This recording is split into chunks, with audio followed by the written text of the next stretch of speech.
few of the names that were there. If you don't mind, I'd like to keep everybody a little bit on time, be very respectful to all of you for joining us. And we'll get back to Tallahassee soon. But good morning again. I'm Brett Augustine, a recovery business advisor for North Central Texas Small Business Development Centers, which is a leading provider for assistance for small businesses. We are grant funded, which allows us to bring presentations like today's at no cost to you. And a couple of quick notes as we go. If you just use the chat box to go ahead and enter any questions you may have, we'll be happy to go over those during and after Ms. Lorna's presentation today. But yeah, just put them in there. She can read them as well as we go, so she may comment on as we go. And if you don't know, I'd like to just welcome everybody to 5 Keys of Being a True Professional. This is the extended version from last week. We're calling it part 2, and that's presented by Ms. Lorna Kivy, which is the America's Small Business Development Center conference speaker. She has been for many years, in fact, 10 years experience working with the SBDC Florida Gulf Coast University, as well as a leadership expert. And I mean that. She's absolutely welcome today. And I hope all of you are ready for part 2. If you would please welcome Ms. Lorna Kibbe. Thank you, Brett. Hi, everybody. Good to see you out there. I like it when you leave your cameras on, but I see a really beautiful island out there that somebody has up. That's nice. I'm going to share my screen because I have some things I want to show you, of course. So let's make sure we can see, okay? We're sharing the screen. How's everything look? Can you see all right? See my screen? Brett, everything good? Okay, thank you. Just a comment too about the questions. I sometimes get on a roll and don't see them in chat. So please, Brett, if you guys see a question and I need to stop, give me a signal. I'm more than happy to take questions. I just get carried away sometimes. Be happy to do it. Don't see everything at once. All right, so today's professionalism story is about this. Yeah. I've been trying to greet you every session with a story to start to tell you about something that I saw that said professionalism to me. And this week it's toilet paper. Yeah. So here's what happened. I went to a restaurant and it was Mission Barbecue. I went into the restroom and it was the worst nightmare of any woman. There was no toilet paper anywhere, not even towels, nothing. Like, oh no. So I suffered and I went out and there was an employee standing by the drink bar. And I said, excuse me, but there is absolutely no toilet paper in the women's room at all. 0. She said, oh my goodness. She was very empathetic. That is the worst. Let me go see what I can do. I said, okay. So that was the end of that. I went on, we got our meal, we're eating our meal. And as we're eating, I'm almost finished and someone's approaching me, like, you know, coming up slowly to the table, and I look up and it's the employee that I had talked to. And she said, how is everything? How's your food? Are you enjoying your meal? She didn't go right into toilet paper, right? That was pretty good. Then she said, I just wanted to update you that I have managed to get some toilet paper into the ladies' room. It wasn't easy because I don't have a key to the cabinet where we keep it. I'm kind of a new employee. So I had to wait outside the men's room until I was sure no one was in. And then I went into the men's room and I stole some toilet paper and I put it in the ladies' room. And, you know, there's not a lot, but I think we'll be okay in there. And I was like, well, you know, thank you so much for updating me on the great toilet paper dilemma. And I'm glad to know that there's toilet paper in there. And I'm thinking, you know, I'm not going to need the restroom again while I'm here, but that was very nice of her to tell me, you know, so I'm like, oh, that's very nice. So we finished the meal and we're getting ready to leave. And she comes back up to me and says, I just want you to know that I'm very proud of myself. And I'm like, well, okay. She said, I found the key to the storage cabinet and I managed to put a big supply of toilet paper in there, like 8 rolls. There's plenty of paper in there now. So I have the key and I'll make sure that that restroom is stocked from now on. And I'm like, well, thank you. And I'm thinking, dang, talk about professionalism, right? Here is an example in a restaurant of someone who went above and beyond, gave me feedback. You know, first of all, she made that personal choice that she wanted to do that she wanted to be the professional. She grabbed onto that and didn't let go. Now, someone who's not a true professional would be like, yeah, fine, you know, I'll take care of it. Maybe they would, maybe they wouldn't. But she did. She latched on. She's like, I'm going to take care of this. And she found a way to make it happen. She was really committed to that mission. You know, that's one of the signs of professionalism that we've talked about. You know, somebody who's really striving for excellence and trying to do excellent work. Her attitude, you know, it was like a service attitude. It's like, I want to serve this person who had a problem, and I'm going to follow through with her and let her know what I've done. But she didn't have to do that. You know, it was really nice. She was so nice, you know, just the way that she conducted herself. She didn't come right up to the table when we're eating and say, "Oh, let me tell you about the toilet paper." You know, she started with, "How's your food? How is everything? You know, is there anything more we can do for you?" And then just her pride. You know, I thought that was very interesting that she was very proud of what she accomplished. And that's one of the things we talked about. Professionals do ordinary jobs in extraordinary ways. And that's what I felt she had done. You know, she came up to tell me, I'm very proud of myself. I found the key. I found a way to solve this problem, and I've solved it, and I'm going to make sure it doesn't happen again. That's what we're talking about, professionalism. So there's your story of the week. True professionalism. It's all about toilet paper. The Webster definition of professionalism that we've talked about since week 1. This is what Webster says: a person engaged or qualified in a profession. Okay, a person who earns their living from performing an activity that requires a certain level of education, skill, or training. Even if it involves toilet paper, I suppose that applies. We talked about another definition of professionalism for those of you who haven't been here the whole time, or for those of you that don't remember or need a little reinforcement. Maybe a better description of professionalism: it's not the job you do, it's how you do the job. I kind of like that. It's not the job you do, it's how you do the job.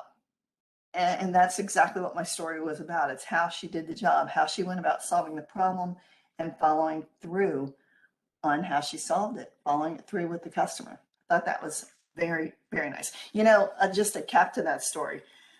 I think many times when we see something like this, we just say thanks and move on. And if we see something bad, we complain and complain, right? So I asked to see her manager.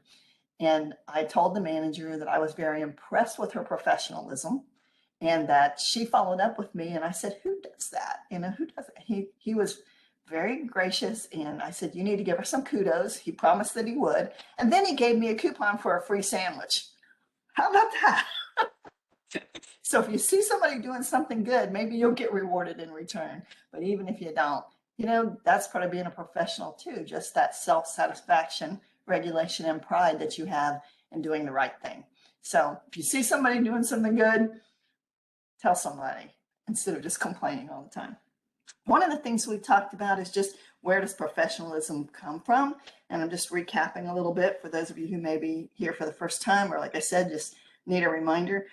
You know, some of it we think is intrinsic, you know, that some people are born with these professional qualities, like they're always on time, you know, or something like that. But many times it's extrinsic. It's something that we teach. And that's one of the things that we need to understand as business leaders, is that professionalism is really something that we can teach. There's so much of it.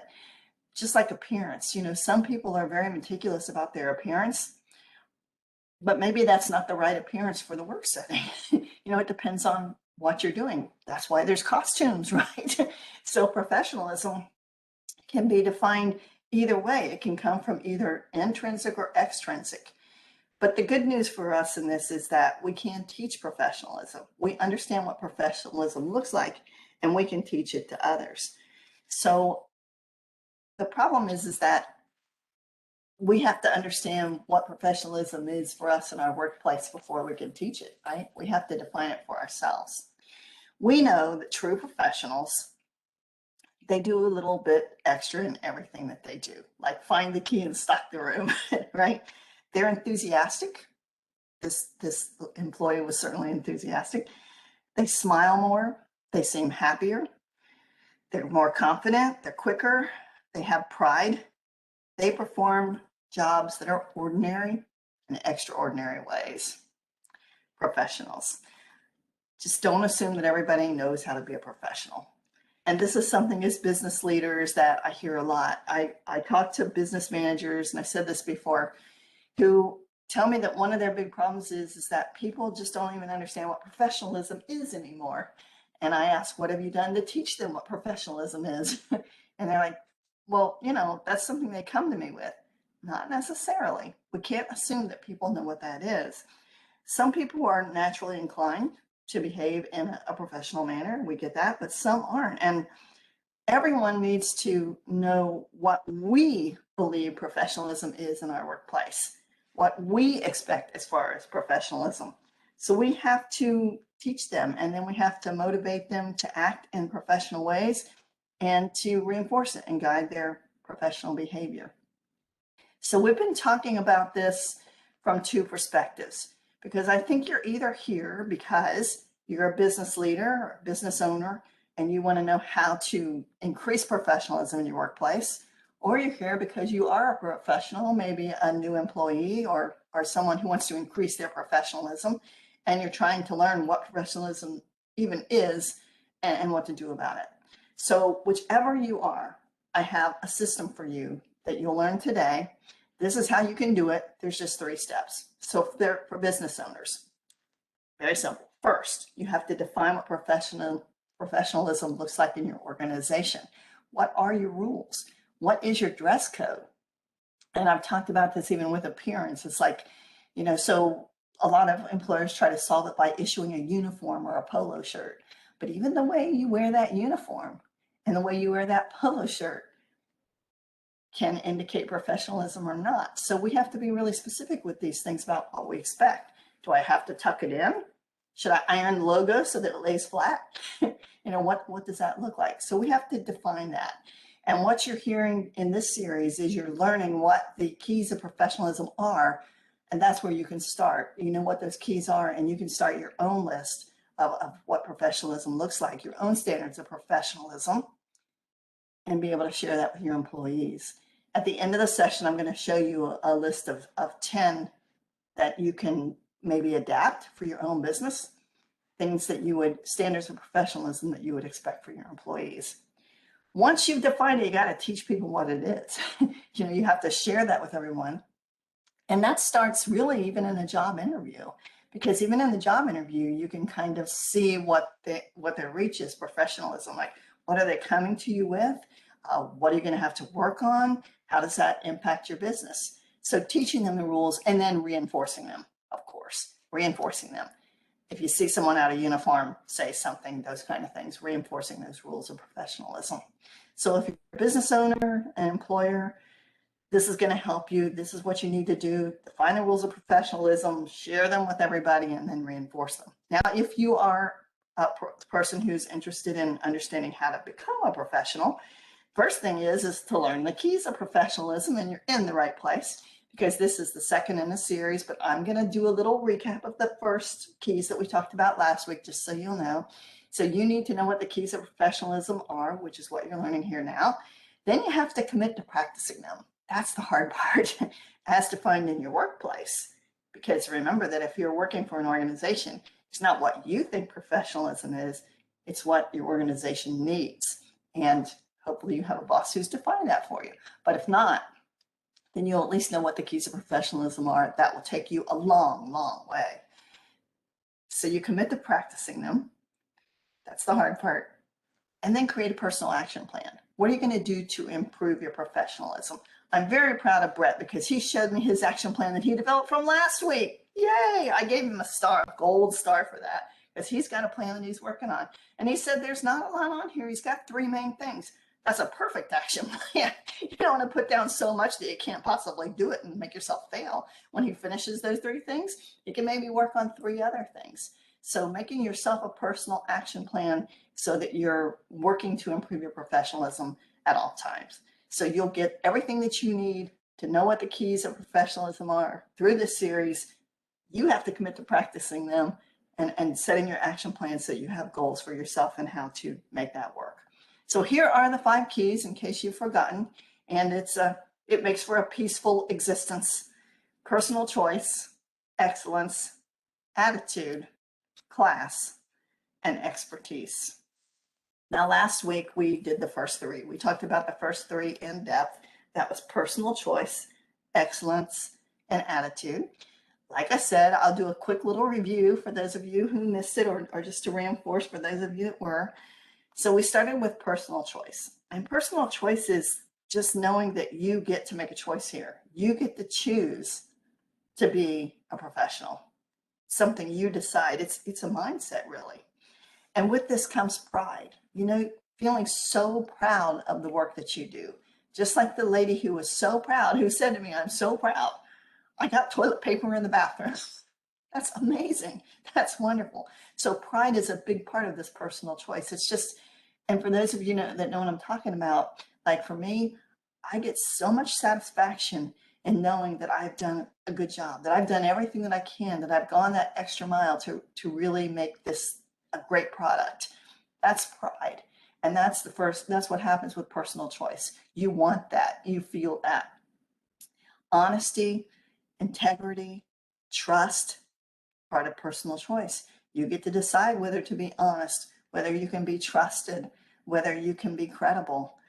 Responsibility, taking responsibility, admitting mistakes, that's part of personal choice. Some people just refuse to admit when they screw up. They want to blame it on something else. But being able to stand up to what happens and what you've done, that's a part of personal choice. That's a part of professionalism. When you stand up for mistakes, then people can trust you. They know that you're going to do your best to do the right thing. And when you don't do the right thing for some reason, you're going to fess up to it. That's part of personal choice.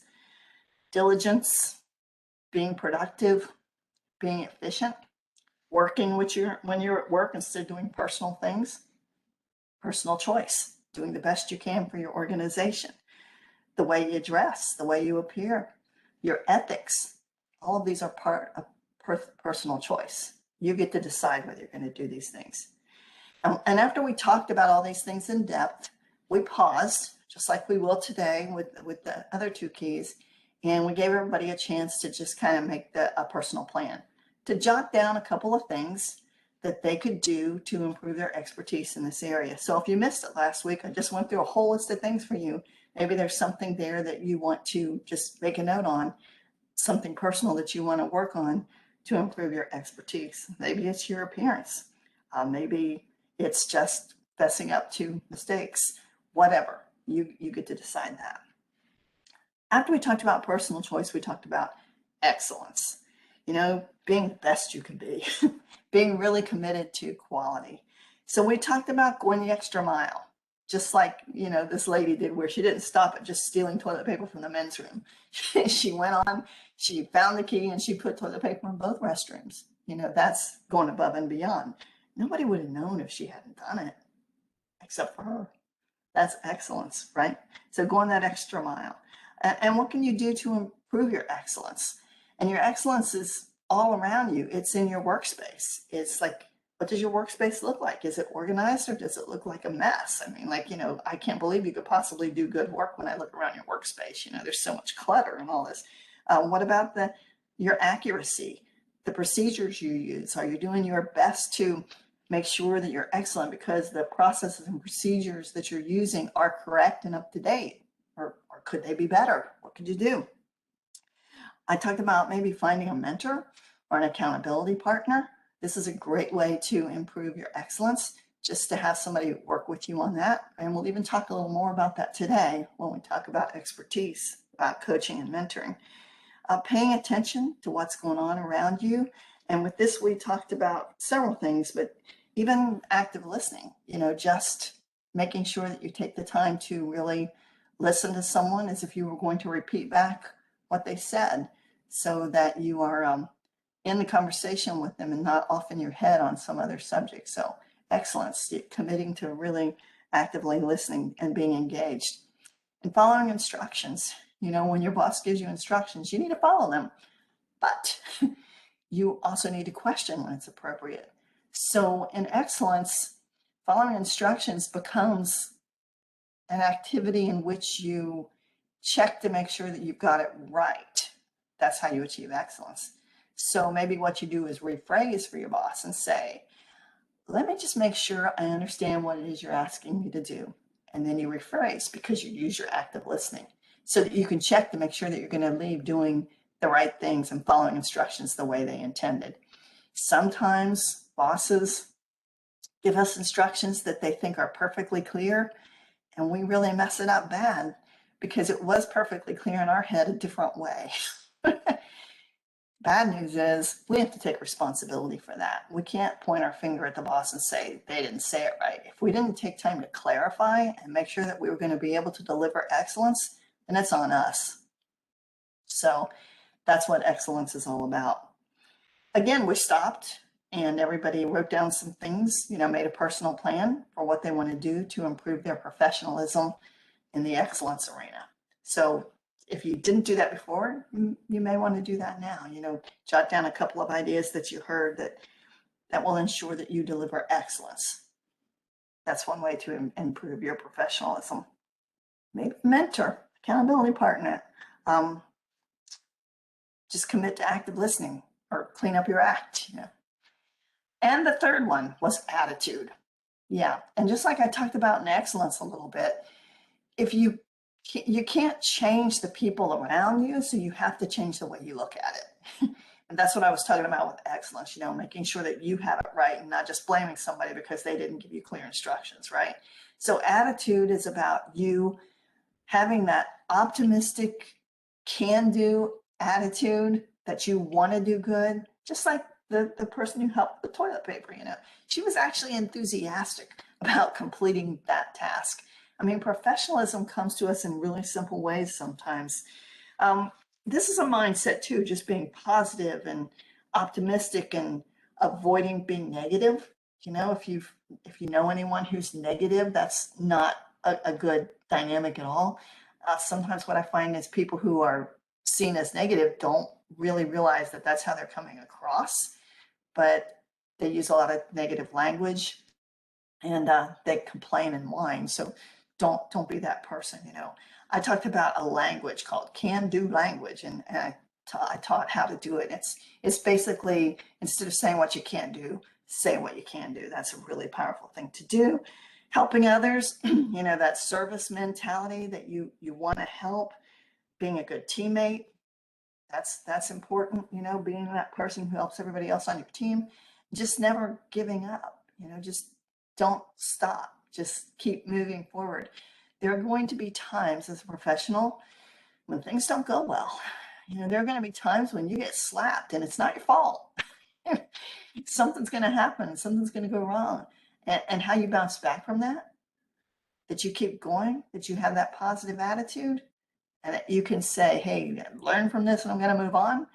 That's a true professional. So that's what we're talking about with attitude. We made a personal plan again. We stopped here and folks wrote down a few ideas about what they could possibly do to improve their professionalism by improving their attitude. So if you want to take a minute, if you haven't done this, maybe it's using the can-do language, or just really trying to do better at being that a good teammate, or maybe just changing your attitude to be more optimistic and just trusting and believing that people are trying to do good work, that people are trying to do right things. Being positive, believing in your brand, believing in the work that you do, just believing that everything will all work out for the best. So attitude, that's an important part of expertise. So those were the three that we talked about last week. We went into a lot more depth, but I think there is a recording available if you wanted to go back and review that. Right, Brett? There's a recording.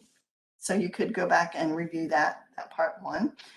This week, though, we're going to finish with the last two keys, which are class and expertise. And so we'll go into these in depth, and we'll give you an opportunity to stop after each one and make your own action plan. And we'll wrap up the 5 keys. So let's start with class. What is class? What do I mean by that? Class. have you ever seen somebody that just has class? What's that mean to you? It means their style, right? But it's more than style, it's conduct. It's the way they conduct themselves, right? It's their manner. It's the way they hold themselves, how they deal with others, how they act in the presence of others. And we make judgments based on their style, based on class. I had a really funny thing happen to me. I do conference speaking, I think and I traveled to a conference. And when I got on a plane, there was someone that I knew, another speaker, who I've developed a friendship with, because we do conferences together sometimes. And I was really happy to see her. We sat side by side in the plane. It was strange.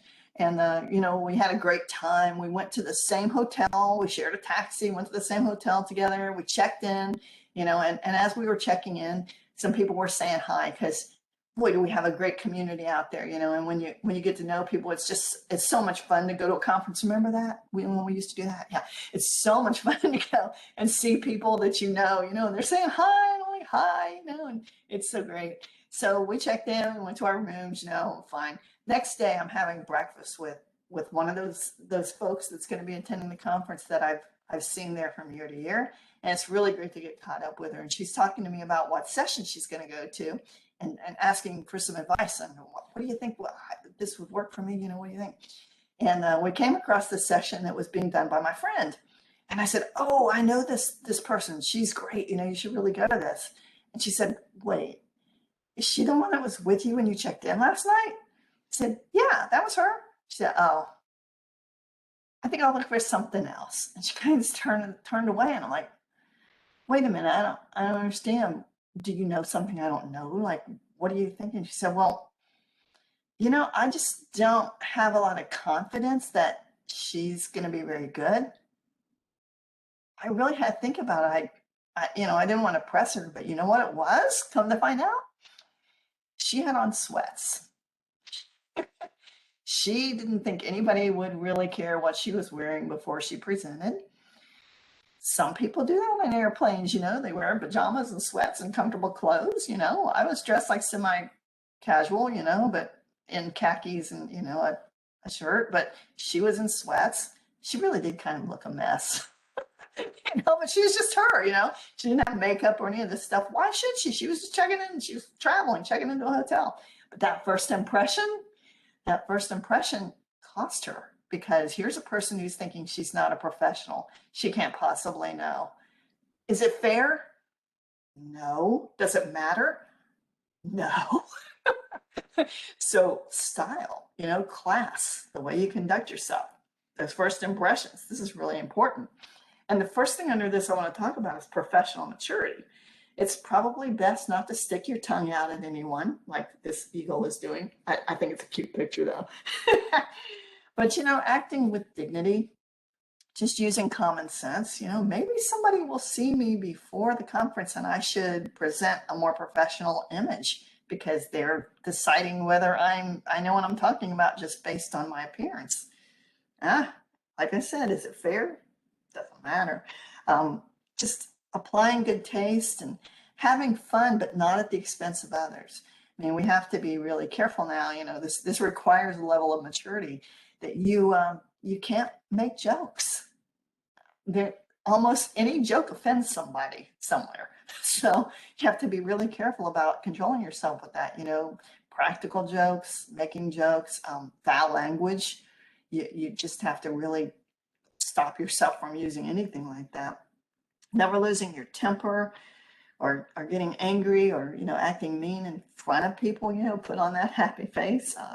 Civility, just being nice to other people and, not tolerating bullies or any kind of disruptive behavior. All of this is a part of professional maturity. I didn't say it was easy, but yeah, this is what it's all about. Holding back on gossip. Never gossip. It's gonna come back to get you, I promise. So no gossip.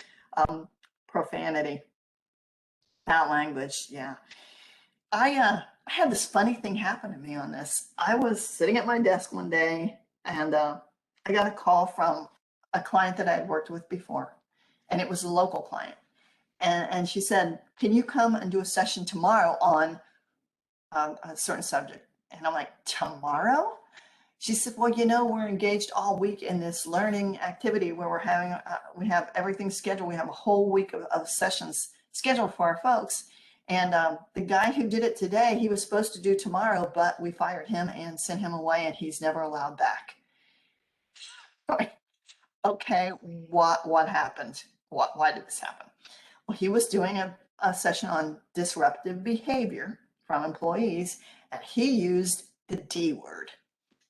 The D word? Yeah, a curse word. We have no tolerance for cussing, none, zero, no foul language. He's forbidden from ever coming back here and teaching again. Like, whoa. There's a song, if anyone's familiar with Florida Georgia Line, cracks me up every time. It's called Damn Baby, D-A-Y-U-M, damn. So it's not, a bad four-letter word. It's damn, D-A-Y-U-M. So damn got him in big trouble, but spelled with D-A-M-N. And he wasn't allowed back. You never know. And the funny thing is when I heard the rest of the story, he was actually citing an example of an angry employee coming in and complaining, and the angry employee in his scenario used that word. He was never allowed to teach there again. They didn't consider it professional behavior. So be careful, be careful about, using any kind of foul language or thinking that people won't be offended by it. They are. If you're a true professional maturity, you're going to have to make sure that you watch what you do and take care of your actions and how you conduct yourself. And just having that style, never okay. Emotional intelligence. Here's another one. The nice thing about emotional intelligence is it's kind of a popular subject. So if you've never had a class on emotional intelligence, I'd recommend it. I have a whole session on emotional intelligence that I do, complete with an assessment to help you know where you stand in the different components of emotional intelligence. If you're an employer, this is something you can do for your employees. Maybe this is on your action list. This is something you want to do, is do a session on emotional intelligence with them, or study up on it, just have a discussion about it, but talk about it. The components of emotional intelligence, self-awareness, which is a lot about professional maturity, right? Just being aware of what your style is, how you behave, how you react and respond to situations, and keeping that under control. Self-regulation, keeping it under control. Self-motivation, being able to motivate yourself because you want to. Nobody made that woman go find that key and stock both of those bathrooms. That was self-motivation because she had that professional pride in doing a great job, right? Empathy, we talk about empathy a lot, and this is not a communication session, but it's such a big part of emotional intelligence and professionalism, because just empathy is about understanding the feelings of others. And really, it's not even understanding their feelings, it's understanding that they have feelings. That's probably a better way to put it. It's like if something happens to someone, instead of saying, I know just how you feel, which we all know is just ridiculous, we say, whoa, that must make you really feel angry. Or you must be really frustrated with that. Or, gosh, that sounds really upsetting. That's how you use empathy. I saw this one time at a hospital. It was amazing. So it was 6 o'clock in the morning. And it was so early that it was still there weren't a lot of lights on in there. It was dark, and it was an outpatient surgery, where you go for outpatient surgery. It was in a hospital. And I was there with my mom because she was having a simple little procedure. 6 o'clock in the morning, kind of dark and dreary in there, we're sitting in the chairs, we're all checked in, we're waiting. It's quiet. Because it was so early in the morning, anybody that came up to the floor to be ready for their procedure was greeted at the elevator by a nurse, a security thing just to make sure everything was okay. You had a little form you had to hand her that you had been checked in, and, all this. So this guy gets off the elevator, door opens up, he's big burly guy, and the nurse is right there to meet him. She says, may I have your form, sir? He's like, what form? The form that you got downstairs, when you checked in? He went ballistic. It was scary. He's like screaming. Yeah, he's like at the top of his voice saying, well, let me tell you what happened to me this morning. I'm like, oh my gosh, this is bad. It was so quiet in there. He was so disruptive. I got locked out of your building here And I think he may have used one of those like, damn, baby, damn words, you know. I got locked out of your building and I couldn't get back in. I was banging on the door. Finally, somebody let me in. You know, they checked me in. They told me to come up here. I don't know what you're talking about with this form. He just went on and on. I mean, the guy was obviously just really, really upset. He had had a rough morning. He was probably nervous about whatever he was there for. What amazed me was this nurse and the way she handled it. She was so empathetic. She didn't say, oh, sir, you must be feeling bad. She matched his tone. She said, oh my goodness, I cannot believe that happened to you. You must just be so angry. And he's like, yeah, kind of stopped him dead in his tracks. That's just ridiculous. I'm going to find out why that happened. And I'm going to find out where your form is. We're going to take care of this. Don't you worry. And that was it. That guy was like so calm because she used that empathetic response to acknowledge that he was upset. And my mom went in for her procedure. He was still sitting there. The nurse walked up to him, said something to him, handed him a piece of paper. Pretty soon he went for his procedure. He never said another word. He was like so cool after that. Like, man, that's professionalism. You know, when you understand how to do that empathetic response. I bet she went through an emotional intelligence class. It was really interesting. And of course, effective relationships. And we're going to be doing a whole session on effective relationships as part of this series.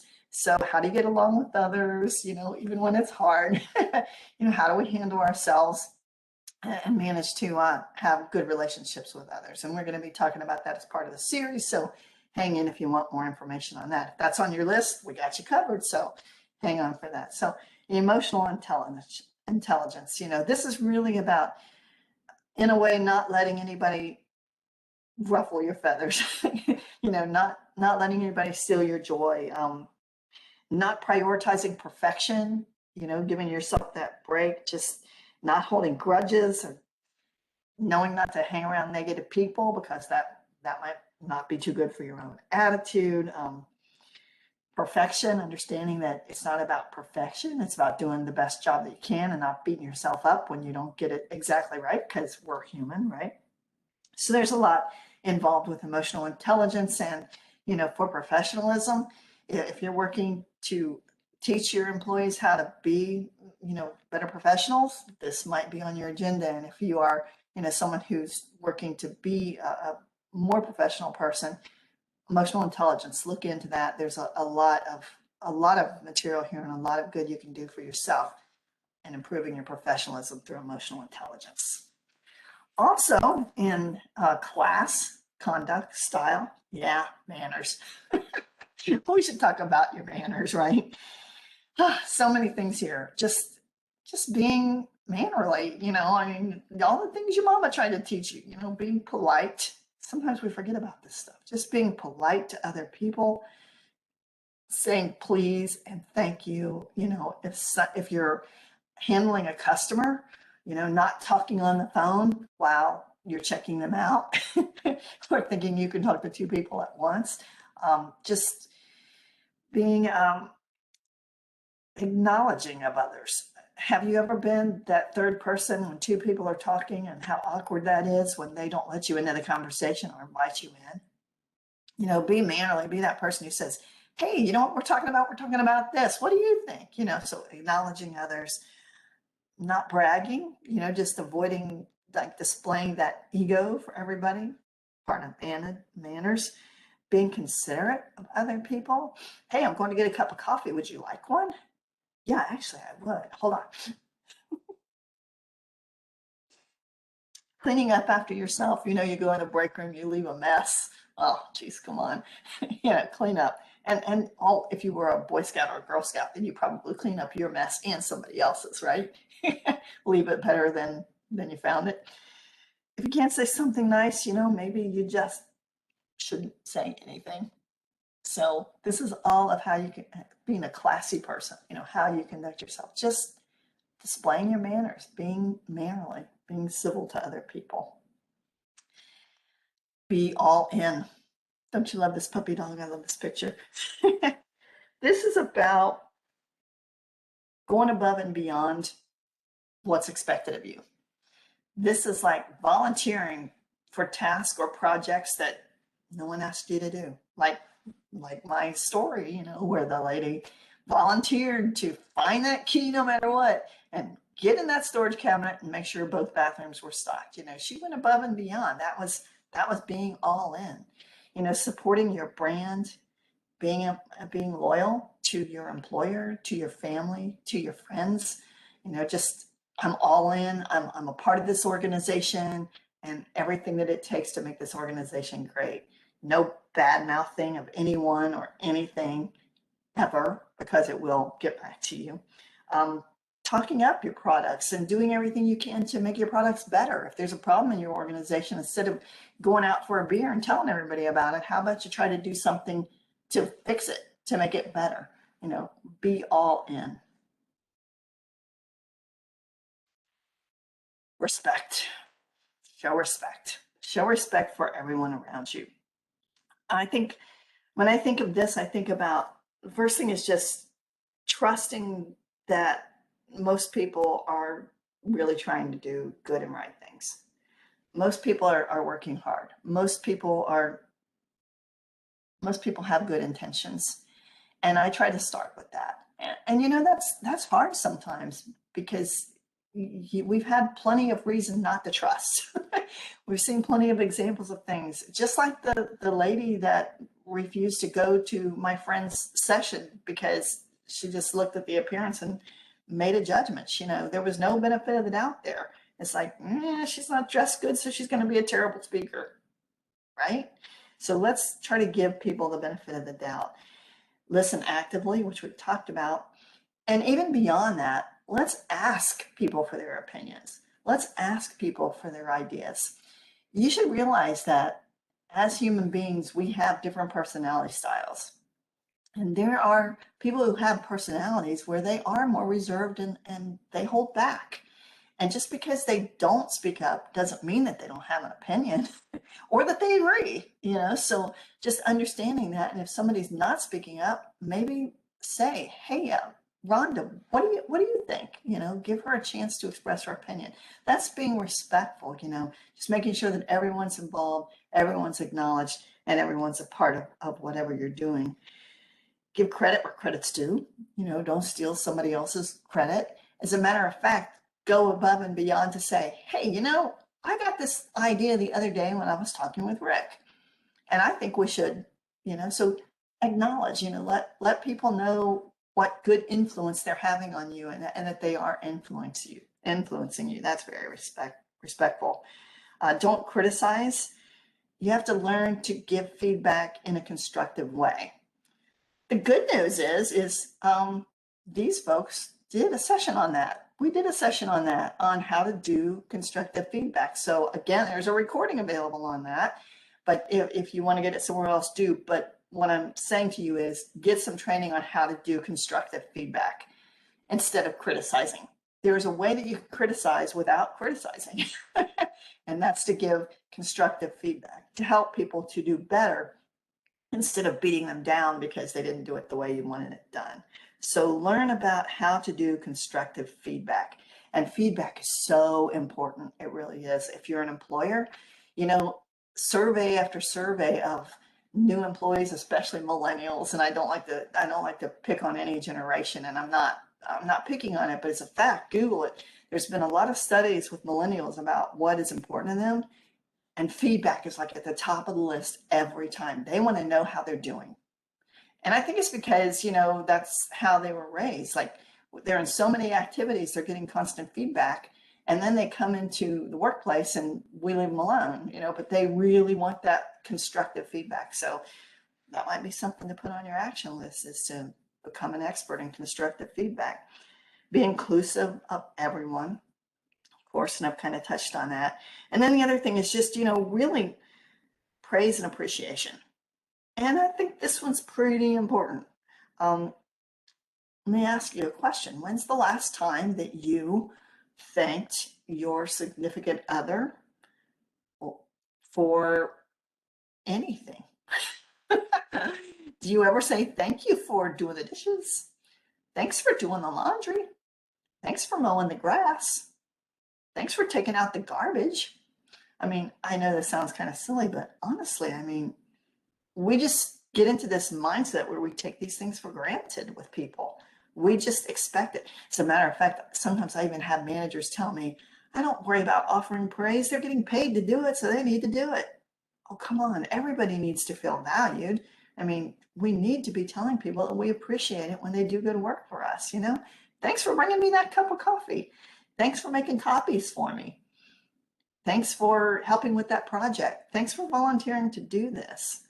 Whatever. I would really ask you, and maybe this is on your list, to do your best to really appreciate people and express it, and offer them praise when you can. Look for ways to do it. I think a lot of us put that out of our minds. What alarms me is when I do sessions with managers about the most important aspects of management, it almost always gets left off of their list. They don't even list it as one of the most important things. And I think that ability to praise and appreciate people is extremely important and a big part of being respectful. So please give that some thought. You know, maybe go home this afternoon and tell somebody around you thank you for whatever they're doing, because people do so much for us all the time and we just don't even see it. So I encourage you to do that. And finally, on this one, on style, I'd like to talk to you about confidential information. You know, a big part of professionalism is being trusted with confidential information. You receive confidential information all the time. And if you know it's confidential, then keep it confidential. So many times I've been burned. So I learned my lesson. Probably some of you too. It's like you think you can trust it to this one person, you know, and somehow that doesn't work out. So if you have confidential information that's within your organization, keep it within your organization. Or if someone's trusted you with information, keep it within yourself. You know, honor whatever you've agreed to keep confidential, to keep it confidential. All right. Well, that's a lot on style, right? That's a lot on your own style, on class, on conduct, the way you behave. So I'm going to ask you to pause for a minute. I'm going to pause for a minute and ask you to make your own personal action plan. This is the time. Record one or two ideas that you will act on to improve your professional image by paying attention to being classy, to your style, to your conduct. So what's your list look like? Maybe it's going to be that you're offering praise to others, that you're going to really make an effort to do that. Or maybe you're going to volunteer for a project. Look for those opportunities to volunteer, and volunteer for something that maybe you typically wouldn't want to do or that nobody else wants to do, right? Maybe it's just cleaning up your space, you know, just being mannerly. Exercising self-control, like stop with the jokes, stop with the profanity. Realize that it makes you look unprofessional, and it sometimes really hurts the feelings of those around you. Maybe you want to take a course or do some research on emotional intelligence, which I highly recommend. You start to gossip, bite your tongue. You know, don't gossip. Know that it never turns out well, and it starts ugly rumors that can really bring down your organization. Learn how to do constructive feedback. So there's a lot to choose from here. So I'm just going to pause for just a second and ask you to write down a couple of things that you're going to do to either improve your own professionalism or to work on to teach your employees.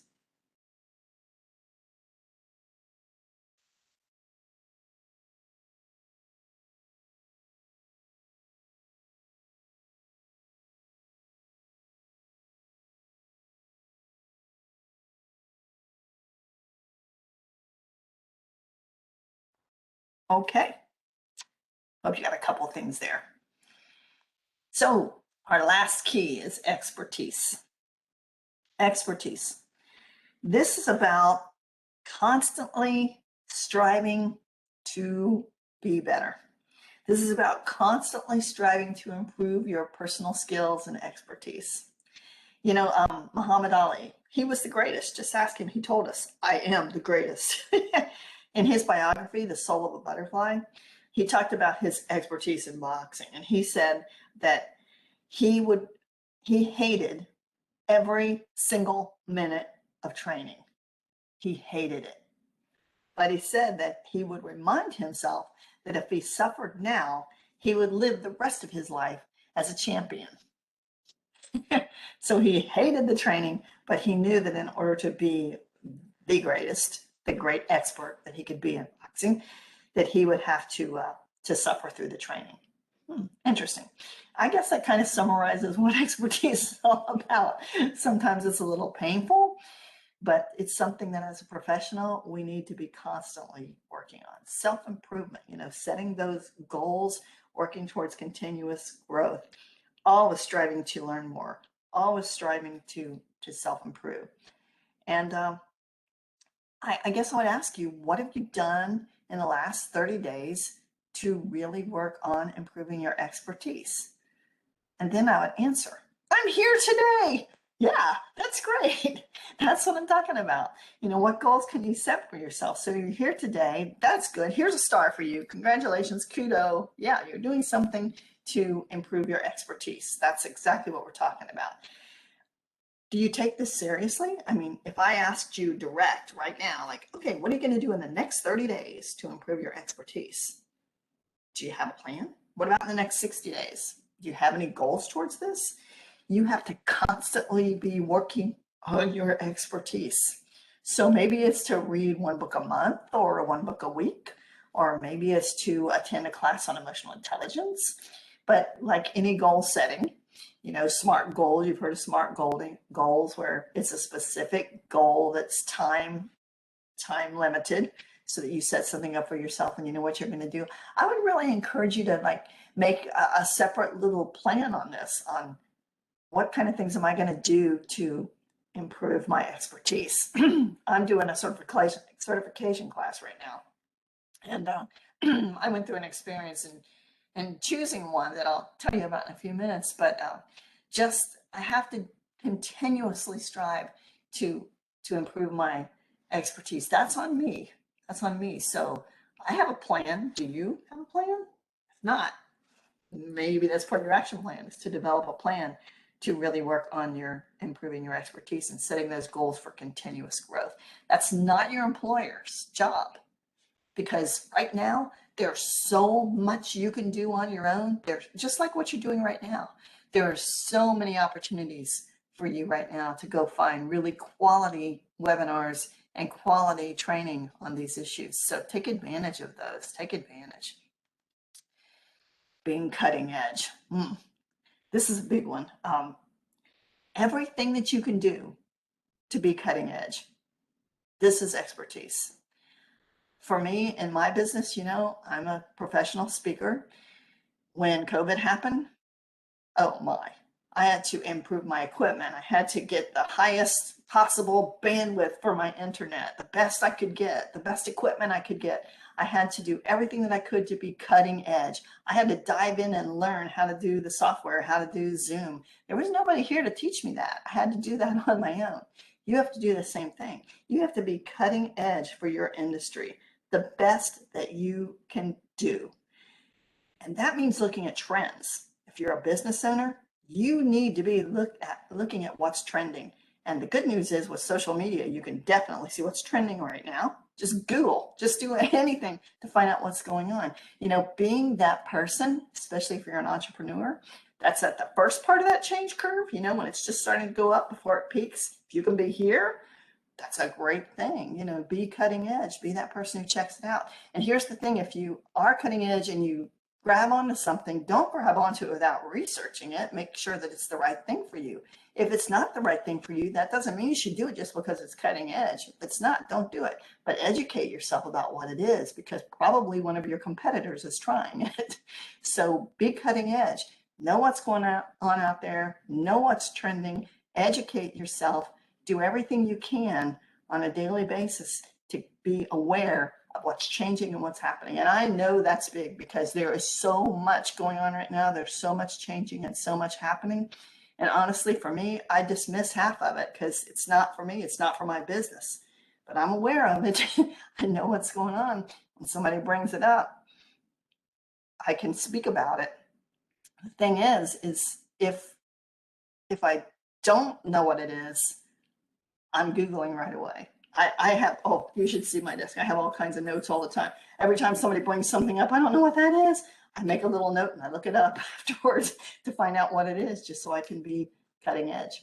So being cutting edge, just being on top of the trends, doing everything you can to be ahead of the curve. So much change, so much wonderful stuff right now. Yeah, you need to be on top of it. And it does affect, I think, your business in such a way that people make judgments about your professionalism. And I'll give you an example. I told you that I'm in a certification program right now.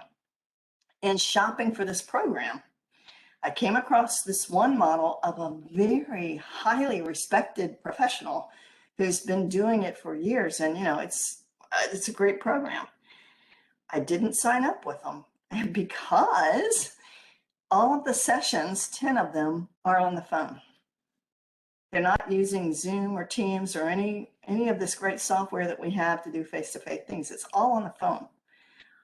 You ever been on a conference call for an hour and a half every week for 10 weeks? Yeah, that's like old school, right? I mean, like you know all the problems that are involved in that. And I did like a sample call with them. They couldn't tell who was calling in. They were having people press *2, all this stuff. You know what I'm thinking? If you can't learn Zoom, if you can't get on Zoom, which is free, and for a lot of uses, then what else don't you know? Is your program up to date? Are you up to date? Is your content right? Is it relevant?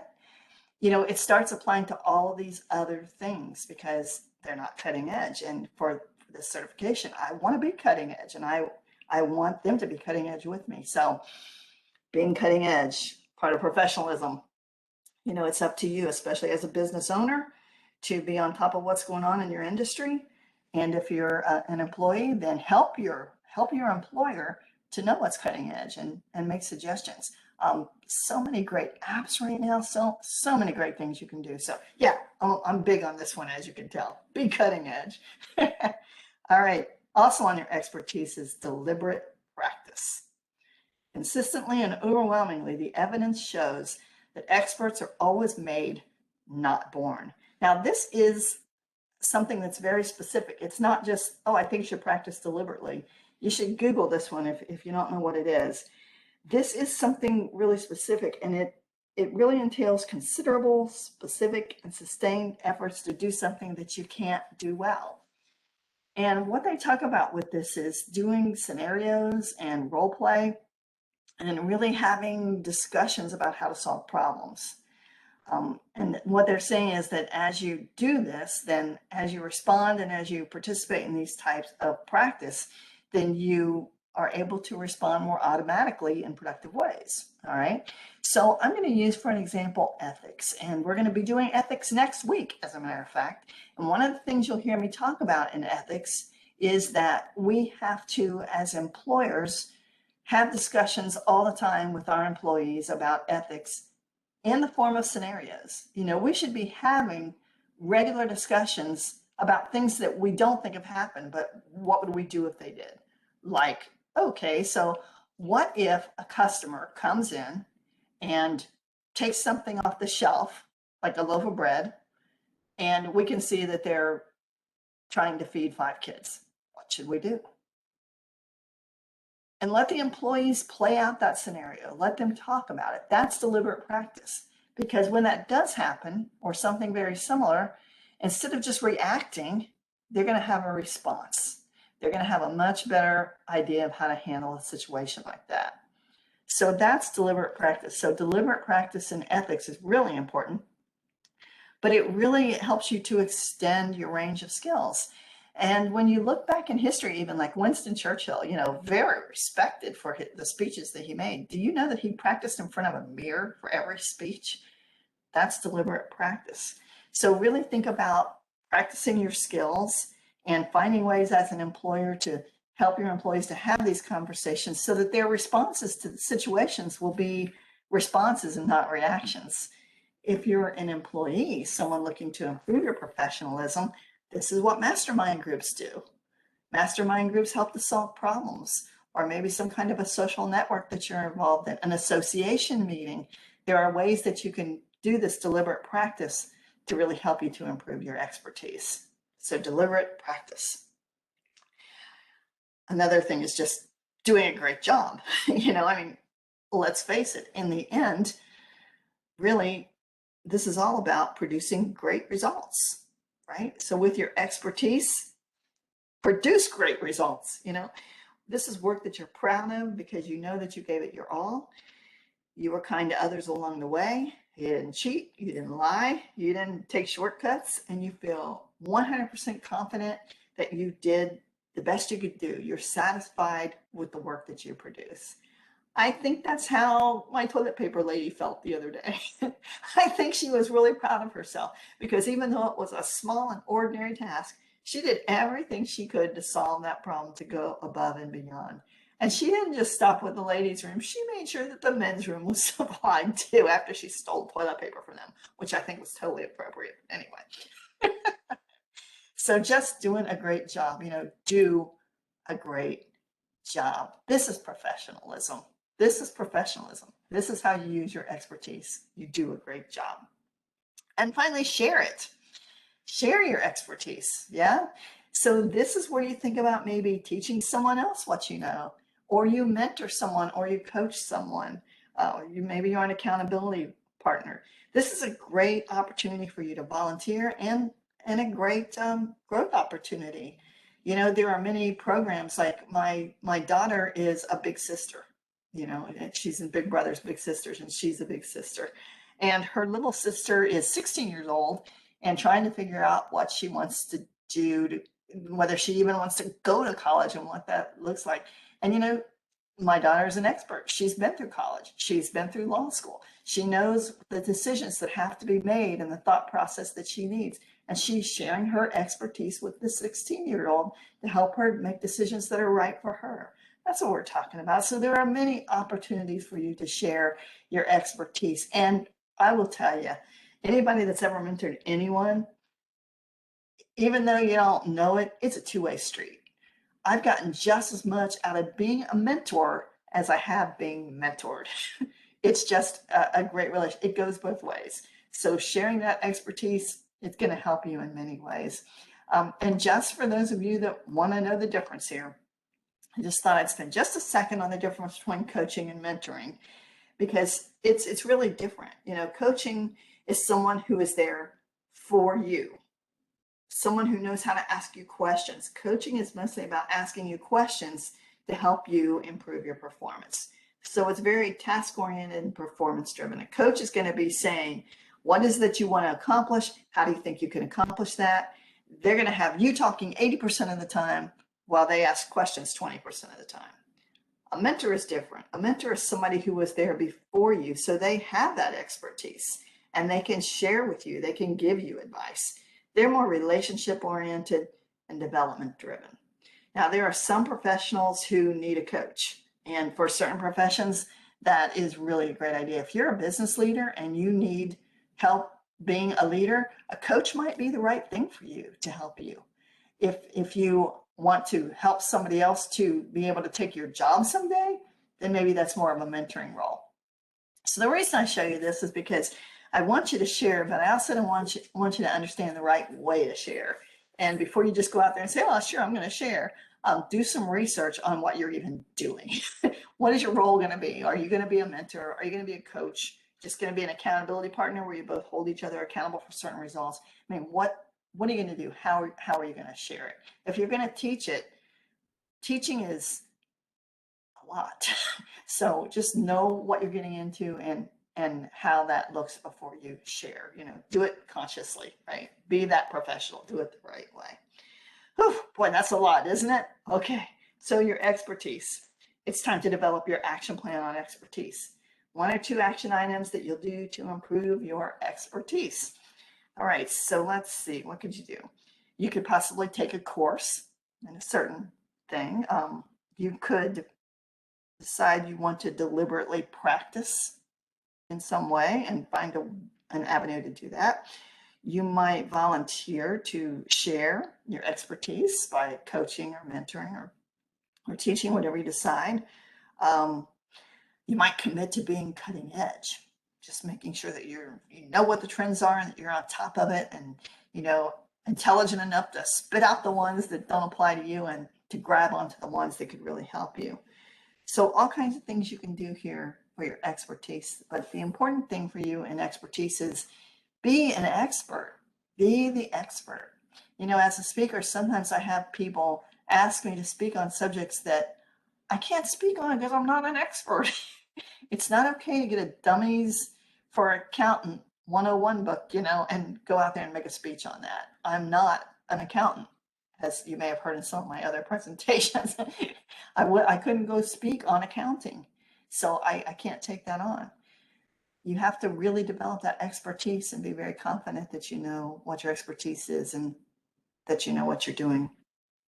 It's socially responsible. All right, those are our 5 keys. Let me pause for a second so you can write down what you want to do as far as developing your expertise.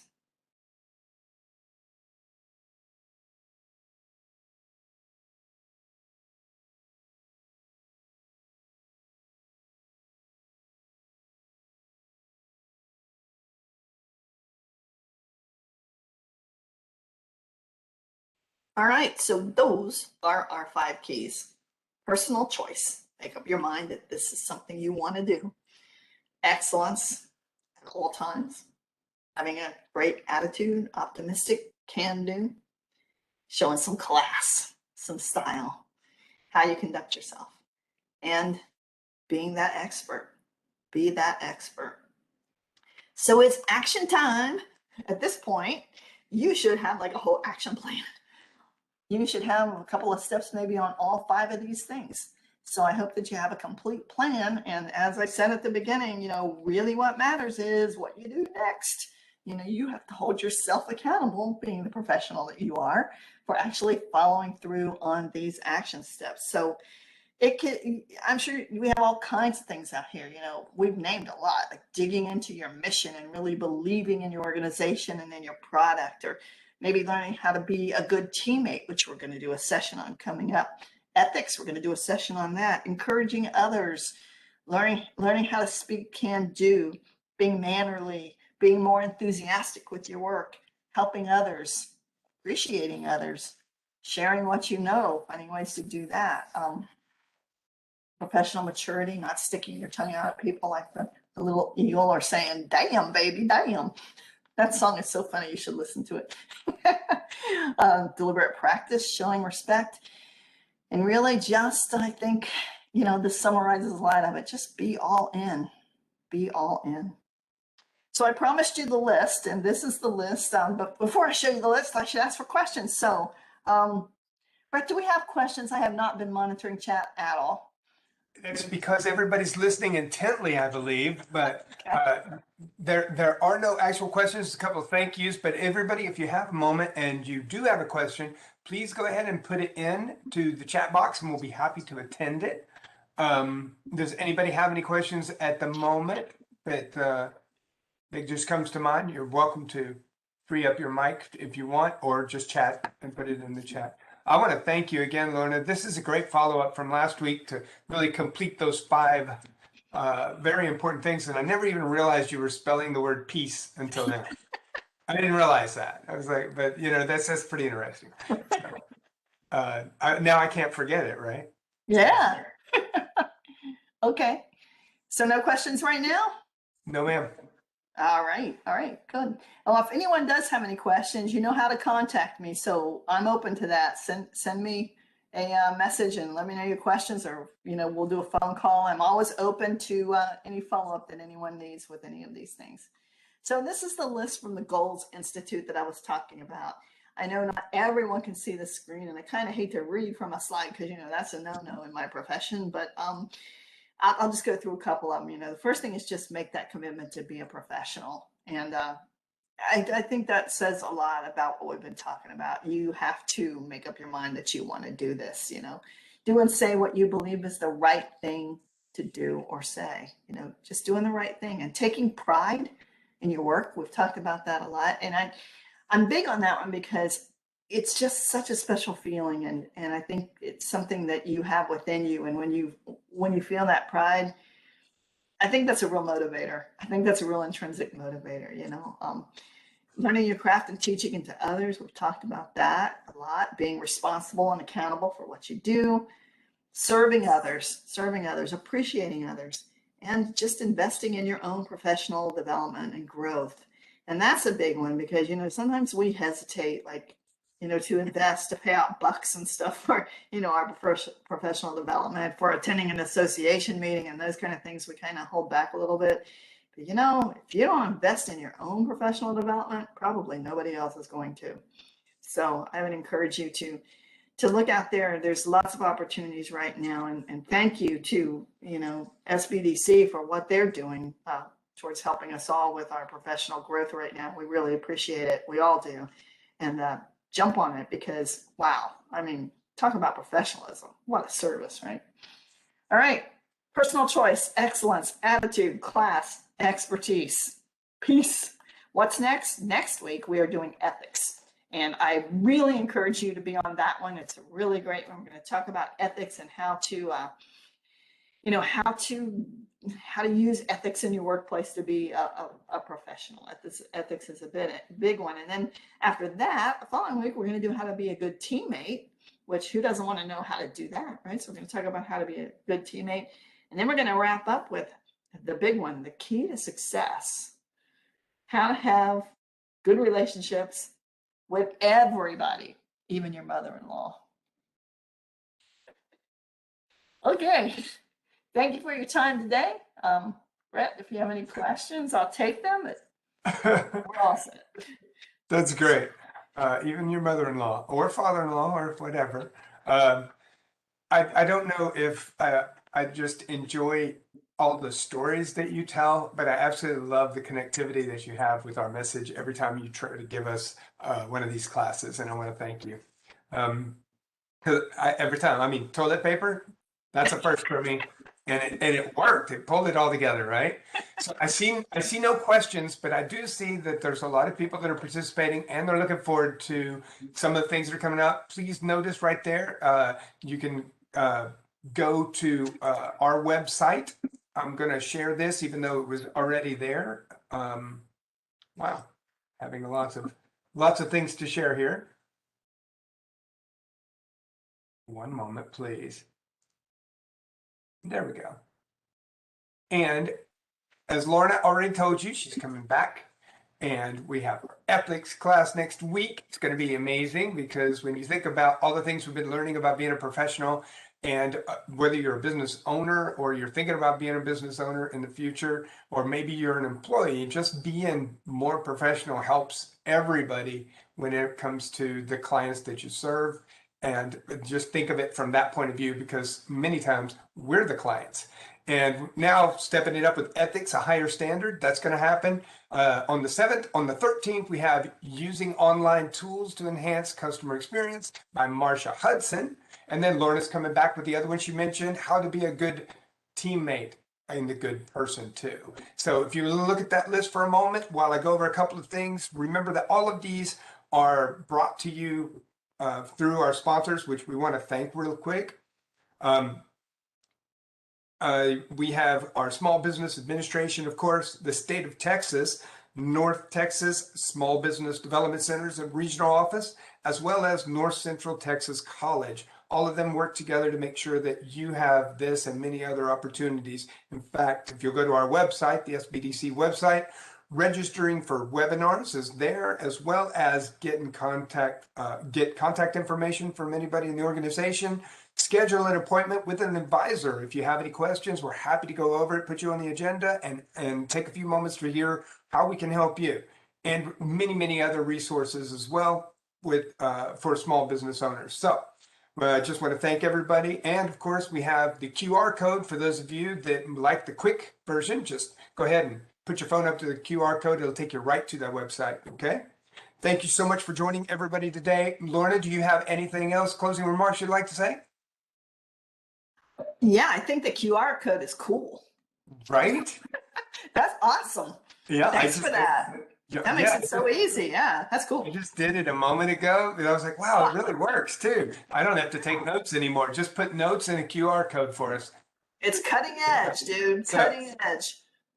cutting edge, right on. And thank you so much. I appreciate it. We look forward to having all of you, tell your friends or other business owners or people that may be enhanced from some of these tools that we have to come back next week. We look forward to having you. And this concludes our webinar for today.